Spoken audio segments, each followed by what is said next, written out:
Assalamu alaikum everyone, welcome back to my channel. I know it's too late to upload Eid blog, but কি করব, আমি ঈদের পর থেকে এত পরিমাণ ব্যস্ত ছিলাম বিভিন্ন কারণে, বাসায় গেস্ট ছিল বা আরও অন্যান্য কারণে, তো আমি সেই জন্য এই ব্লগটা আপলোডই দিতে পারিনি এডিট করে। তো এখন আর কি দিচ্ছি। অ্যান্ড এখনও তো কোরবানি ঈদ আসেনি, তো দিলে সমস্যা কি। তো এই ভিডিওটা করা 4 দিন থেকে। তো এই দিন সকালে ঘুম থেকে উঠে আমি আর লাজাপু বের হয়েছিলাম, কিছু কেনাকাটা বাকি ছিল সেই জন্য। আমাদের ঈদ শপিং প্রায় শেষ হয়ে গেলেও, যেহেতু মেয়ে মানুষ, ঈদ শপিং কি কখনো শেষ হয় নাকি। তো এই দিনও বের হয়ে আমি একটা বটম ওয়্যার কিনেছিলাম। তারপরে এই তো হাঁটতে হাঁটতে যাচ্ছি, ভাবছিলাম আর কি কেনা লাগবে। তো পরে মনে পড়লো যে যেহেতু চাঁদরা, তার পরের দিন ঈদ, মেহেদি কেনা হয়নি এখনো, তো এখান থেকে মেহেদি কিনে নিলাম। আর তারপরে দেখলাম যে ঈদ মেলা চলছিল, তো যেহেতু বের হয়েছি তো একবার মেলায় ঘুরে যাওয়াই যাক। মেলায় সব ধরনের জিনিসপত্রই ছিল, আমরা জাস্ট প্রত্যেকটা স্টল দেখলাম, কিন্তু সেরকম কোনো কিছু কেনা হয়নি। আমার বোন শুধুমাত্র কয়েকটা দুল কিনেছিল।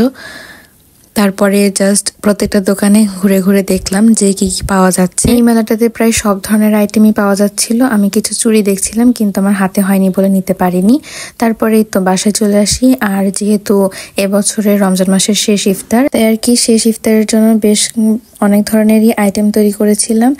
আর আমরা অনেকজন মিলে ইফতার করেছিলাম, অনেক মজা হয়েছিল সত্যি। আর ইফতারের পর থেকে একটা ঈদ ঈদ ভাব আসছিল, সবাই মেহেদি নিচ্ছিল। আমি আমার এখানে মামাতো বোনকে মেহেদি দিয়ে দিচ্ছিলাম। আমার মেহেদি নিতে নিতে যদি অনেক রাত হয়েছিল। আর আজকের ডিনারে ছিল স্পেশাল মেনু, নান রুটি সাথে রেশমি কাবাব, আর আম্মু ডাল দিয়ে আলুতে একটা ডাল রান্না করে, এটা অনেক মজা হয়, আর সালাদ। আর আমি এখানে একটা রিল শুট করছিলাম, যেটা ইনস্টাগ্রামে আমি অলরেডি আপলোড দিয়ে দিয়েছি। আর তারপরে এই তো আমি নিজে মেহেদি নিয়েছিলাম অনেক রাত্রে। তখন মনে হয় প্রায় রাত 3টা বা 3:30 মতো বাজে এমন। আমার মেহেদি নিয়ে ঘুমাতে ঘুমাতে প্রায় ফজরের আজান দিয়ে দিয়েছিল। বাট এবার ঈদের মেহেদিটা আমার নিজের কাছে অনেক ভালো লেগেছে। আমি নিজেই নিয়েছি অনেক ধৈর্য সহকারে। কেমন হয়েছে অবশ্যই কমেন্টে জানাবেন। বাট আমার নিজের কাছে পার্সোনালি অনেক ভালো লেগেছে যে আমি নিজে নিয়েছি। Good morning everyone and Eid Mubarak. এটা পরের দিন সকালবেলা। অবশ্য আমি ঘুমিয়েছিলাম, তো পরের দিন সকালবেলায় বলা চলে, কারণ আমার ঘুমাতে ঘুমাতে বাজছিল 3টা-4টা মতো, 4টা মেবি। তো এত দেরিতে ঘুমিয়ে তো আমি সকালে কোনোভাবে উঠতে পারবো না। তো সকালে উঠতে উঠতে আমার মেবি 10টা মতো তো বেজেছিল নিশ্চয়। তারপরে এই তো আমি মেহেদির কালার দেখছিলাম যে বেশ গাঢ় হয়েছে, যদিও হাতের তালুতে আমি কাভেরি মেহেদি নিয়েছিলাম, এটা অনেকক্ষণ রাখা লাগে। তো আমি ভাবছিলাম এটার কালার মেবি লাইট হবে। এখন আমি ধুয়েছিলাম না, সরিষার তেল নিয়ে রেখেছিলাম জাস্ট, যাতে কালার আরও ভালো আসে। তারপরে তো সকালের মেনুতে ছিল খিচুড়ি, সালাদ, কাঁচামরিচ ভর্তা, তারপরে মাংস। আর যেহেতু ঈদ, একটু তো মিষ্টিমুখ করাই যেতে পারে, তো এখানে আমি চকলেট খাচ্ছিলাম একটা। And here is my Eid outfit. যদিও আমি আর অন্যান্য ড্রেস অন্যান্য কালারের নিয়েছি, তারপরে ঈদের যে মেইন ড্রেসটা আমি এই দিনকে ব্ল্যাক পরেছিলাম। আর আমি একটা রিল শ্যুট করলাম, গেট রেডি উইথ মি। তারপরে আমি একটু সেমাই খেলাম।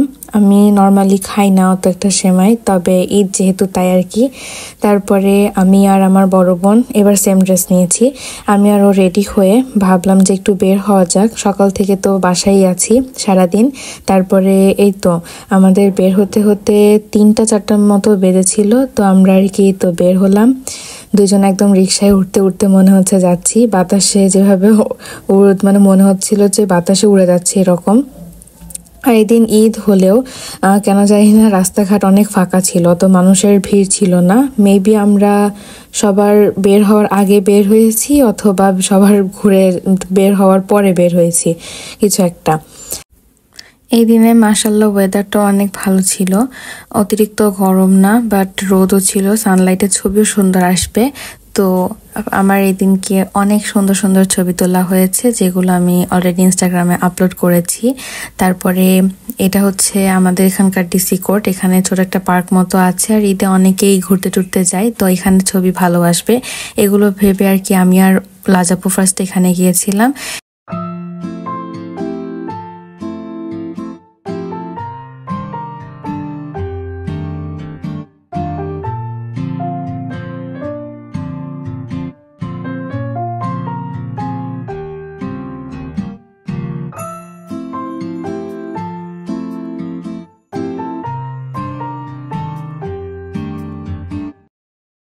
তারপরে ওই জায়গাটাতে বেশ ঘুরে টুরে নিয়ে আমাদের ছবি টবি তুলে তারপরে আমরা একটা কফি শপে গেলাম। আর যেহেতু গরমকাল আর কফির মধ্যে আমার কাছে কোল্ড কফিটাই ভালো লাগে, আমি আর লাজাবু দুজনে কোল্ড কফি অর্ডার করেছিলাম। এটা সত্যি অনেক ভালো ছিল। দুইজন কোল্ড কফি এনজয় করতে করতে প্ল্যান করছিলাম যে এরপরে আর কি কোথাও যাব নাকি একবারে বাসায় যাব। তারপরে দেখলাম যে সেরকম আর কোথাও ঘোরার থেকে বাসায় যাই, যেহেতু অনেক ছবি টবি তোলা হয়ে গেছে আর বিকালও পার হয়ে গেছে। তো নিচে নেমে জাস্ট আমরা একটা ফুল কিনেছিলাম, আমার ইচ্ছা করছিল যে একটা ফুল কিনি, তো একটা ফুল কিনে তারপরে আমরা আর কি বাসায় চলে আসি। আর ফুলের দোকান থেকে অনেক ফুল একসঙ্গে দেখে অনেক সুন্দর লাগছিল দেখতে, তাই এখান থেকে কিছু ছবি তুলছি আমি, তারপরে ভিডিও ক্লিপও নিছি। আর এই যে আমি এই ফুলটা কিনেছিলাম, এটার স্পেসিফিক নাম আমি জানি না। তারপরে বাসায় চলে আসে আর এইভাবে ঈদের দিনটা কেটে যায়। আর এটা ছিল ঈদের দ্বিতীয় দিন বা ঈদের পরের দিন, যাই হোক এদিনও আমি আর আমার বড় বোন সেম ড্রেস পরেছিলাম। সারাদিন বাসায় ছিলাম, কোথাও যেমন যাওয়া হয়নি। তারপর সন্ধ্যার দিকে কি মনে হচ্ছে যে কোথাও একটা গেলে ভালোই লাগতো, সারাদিন ভাবে বাসায় কেটে দিলাম। তারপরে ভাবলাম যে তাহলে যাই, আমরা এক জায়গা থেকে চা খেয়ে আসি। আমাদের শহরে একটা বেশ সুন্দর একটা প্লেস আছে চা খাওয়ার জন্য, জায়গাটার নাম মাচাং। আর এখানে আমি বেশ কয়েকবার এসেছি, খুবই ভালো লাগে এখানে যে বসে চা খেতে। তো আমি আর লাজাপু এখানে গেলাম, দুজন মালাই চা অর্ডার করেছিলাম। তারপর চা এনজয় করতে করতে একদম আকাশের নিচে বসে দুইজন অনেক কথা বলছিলাম, গল্প করছিলাম। তারপরে এই তো চা খেলাম, তারপরে আর কি বাসায় চলে আসি। আর তেমন কোথাও যাইনি, শুধুমাত্র বাসা থেকে ওখানে গেলাম, তারপর চা খেলাম, তারপর আবার বাসায় চলে আসলাম। প্লেসটা আমার কাছে আর কি পার্সোনালি খুবই ভালো লাগে। ও হ্যাঁ, চা খেয়ে তারপরে আমরা গিয়েছিলাম ফুচকা খেতে। অনেকদিন ফুচকা খাওয়া হয় না, আমার একা একা তেমন একটা যে খাওয়া হয় না, লাজাপু আসলে মাঝে মধ্যে ওর সঙ্গে যে একটু খাওয়া হয় তাই। তবে সত্যি বলতে এবার ঈদে আমি অনেক ঘুরেছি, ঈদের আগে, ঈদের দিন, ঈদের পরে, যাই হোক না কেন আমি আমার বড় বোনের সঙ্গে অনেক ঘুরেছি। তবে সেরকম ভিডিও ক্লিপ নিতে পারিনি, আসলে মোমেন্ট এনজয় করতে গেলে না সেরকম ভিডিও করা হয় না, আর ভিডিও করতে গেলে মোমেন্ট এনজয় করা হয় না। তো এখানে আমি জাস্ট 4 রাত আর ঈদ আর ঈদের পরের দিন, এই 3 দিনের ভিডিওটাই শুধুমাত্র ভ্লগ বানিয়ে দিচ্ছি। আর তাছাড়া অন্যান্য দিনের সেরকম ক্লিপ নেওয়া হয়নি, তবে ছবি তুলেছি প্রচুর, এইটুকু বলাই লাগবে। তো এইভাবে আর কি আমার ঈদ ভ্লগটা এখানেই শেষ করছি। এটা kind of mandatory Eid vlog ছিল। আমি খুবই চেয়েছিলাম যে সবাই যেরকম ঈদ ভ্লগ দেয় আমি এরকম দিব, বাট হলো না। সমস্যা নাই, যেটুকু ভিডিও ক্লিপ নিয়েছিলাম সেটুকু এডিট করে আর কি একটা ভ্লগ বানিয়ে দিচ্ছি। সো আল্লাহ হাফেজ, till my next video, stay tuned.